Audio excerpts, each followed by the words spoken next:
你能想象吗？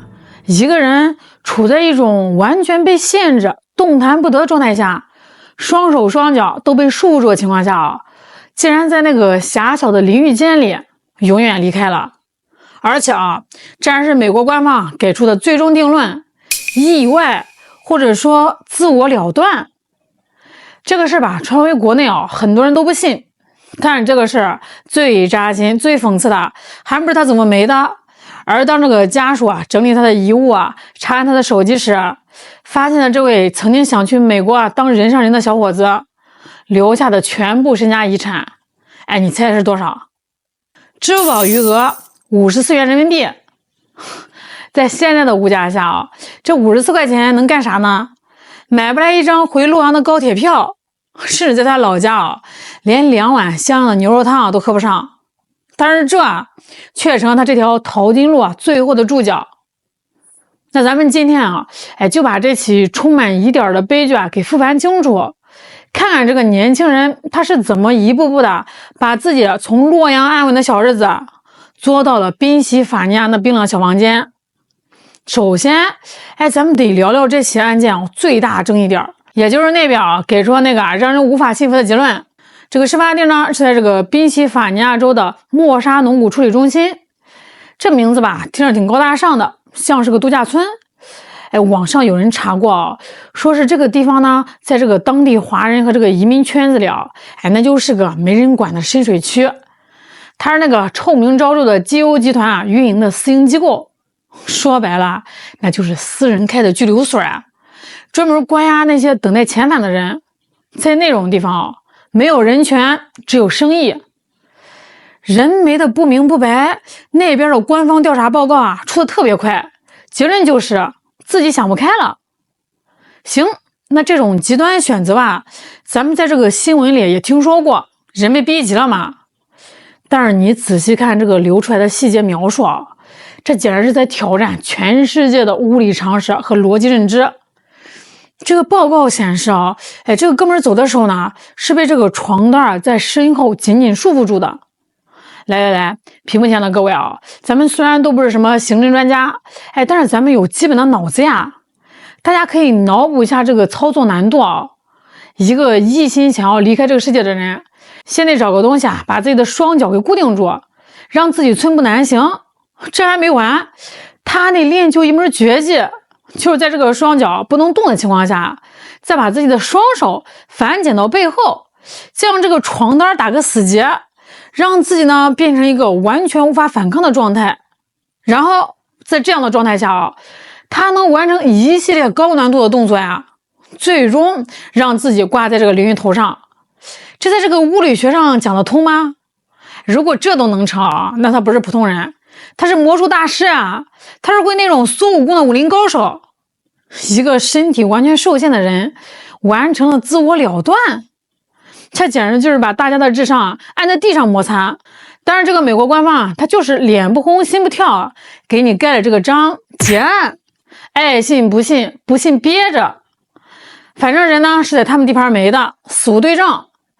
这个背后到底隐藏着什么呀？有这个知情人士透露在这种私营结构里受欺负那都是家常便饭。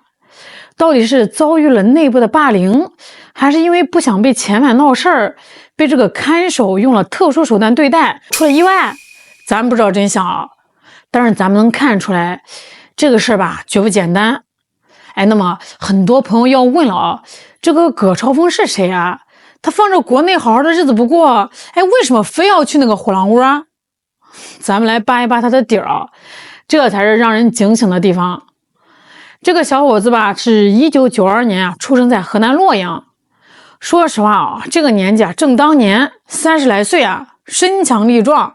在咱们国内现在的环境哪怕你没有学历没有技术你去跑跑腿送外卖进这个厂干点活虽然发不了大财，但是只要肯干老婆孩子这炕头这一碗热乎饭总得吃得上吧。但是这哥们儿不一样他属于那种心眼活泛过头的人。用咱们老百姓的大白话评论那就是8个字好逸恶劳，想走捷径。他这个国内的时候状态就是高不成低不就，累活啊不想干，嫌丢人呀，嫌辛苦。那技术活呢，他又干不了，于是整天啊就是混日子啊，觉得自个儿呢怀才不遇啊，总觉得这个世界欠他的，总觉得我这么聪明，为什么发财的不是我？到了2023年左右，这网上呢兴起一股润的风气，也就是出国热。那各种黑中介啊，把这个大洋彼岸吹成了天堂啊，落地就发金条，刷盘子3天买宝马，流浪汉每天领这个牛排龙虾，空气都是香甜的。这种毒鸡汤，对于这个葛超风这种想不劳而获人来说吧，那就是致命的诱惑，是精神鸦片啊。他看着屏幕啊，眼睛都红了。那一刻，他的心啊彻底躁动了。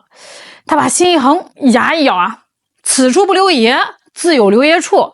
我要去那边当人上人，我要让你们这些瞧不起我的人啊都后悔。于是乎，他成了浩浩荡荡的远征大军里的一员。那条路是好走的吗？各位，那真的是拿命在搏呀！穿越拉美的热带雨林，那个地方啊叫死亡隘口，跟这个毒蛇猛兽伴舞呀，跟当地狠人周旋啊，那是历经了9981难啊，把自己搞的是人不人鬼不鬼啊，最后呢，终于钻过那道铁丝网。我都能想象啊，当他踩下这个美国土地第一个脚印的时候，那心里头啊一定是在狂喜啊，妥了，老子的好日子来了，老子以后啊就是高等人了，好日子在后头呢。然而现实呢给了他一记响亮的耳鸣的耳光。刚到那边呢，他和早一步出来的亲哥哥会合了。其实吧，如果那个时候嘛，他能踏实下来，结局呢也许不会这么惨。这兄弟俩一开始呢，其实也是有过一番宏伟蓝图的。计划吧听着挺朴素的，就是先去送个外卖，或者说去这个餐馆打杂攒点钱，然后呢考这个卡车驾照，当个蓝领贵族。这个计划吧听着是没毛病，是吧？但是啊，古人说得好啊，江山易改，本性难移。这哥们儿啊，他在国内啊连送快递都嫌累，你指望他换了个经纬度啊，就突然基因转变，变成了吃苦耐劳劳动模范，那不是做梦吗？送外卖那地方啊，地广人稀，送一单啊跑断腿，还得看脸色。这餐馆刷盘子啊，那更是把人当机器用啊。没干几天啊，葛超风那股子懒劲儿又犯了。他就开始琢磨，不对呀，这个中介不是说遍地是黄金吗？怎么还得干苦力活啊？有没有那种来钱快又不累的活啊？嘿，你别说啊，在那边啊，只要你敢把这个良心喂过啊，那是真有路子啊。但也真是死路。于是呢，他就把目光盯上了一个歪门邪道，盗用他人信息，搞假卡消费。你想啊，不要本钱，不用流汗，动动手指头，刷别人的卡，买自己的东西，这多爽啊！这简直就是传说中的零元购的升级版呀！他觉得自己找到了致富密码啊。但是葛超风的运气啊，那真是好到了极致哦，好到了地狱里。他准备大干一场的时候呢，正好赶上了2025年。这年份有啥讲究呢？那一年啊，董王回来了。各位，川不是干啥吃的？那就是靠整治移民起家的呀。新官上任3把火，这第一把火烧的就是这帮没有身份还要搞事情的人。那边的相关部门呢，正愁没业绩啊，正愁完不成 KPI 呢。2025年初，葛超风正在做着发财梦呢，就被摁住了。理由很充分啊，盗用信息，非法获利，手机查，好家伙，全是证据啊，赖都赖不掉。因为拿不出这个15万美元的天价保释金。开玩笑啊，他要是有15万美元，他去干这个啊。于是呢，他就直接被扔进了铁窗里，在里面蹲了6个月。这个时候吧，他可能还是心存侥幸，没事儿，蹲完这一步老子又是条好汉。可是谁知道，命运的第二只靴子狠狠地砸他脸上。这个刑满释放那一天等在门口的不是鲜花和自由，而是前晚部门那个黑洞洞的车门。小伙子，想走没门，跟我们去特殊度假村聊聊吧。这一去那就是万劫不复。他被送进了处理中心后呢，那就是彻底掉进了深水区。这里面没有人权只有生意。关押一个人吧，政府就给运营公司发一笔钱。他在里面呢语言不通，成了最好欺负的软柿子啊，被关进小黑屋啊，被羞辱啊，那种骄傲，咱们正常人根本就想象不到。他也不是没有求救过，他跟这个看守哭诉啊，说自己不想活了，说自己快疯了。但是啊，在那帮冷血人眼里啊，他就是个行走的代金券，没了也就没了，谁在乎一个异乡人的死活？终于，时间来到了2025年的8月5号，距离他被关进这个地狱啊，还不到1周的时间。他被发现啊，挂在这个淋浴间里，以那种极度反常、极度不合理的姿势啊，挂完了自己的一生。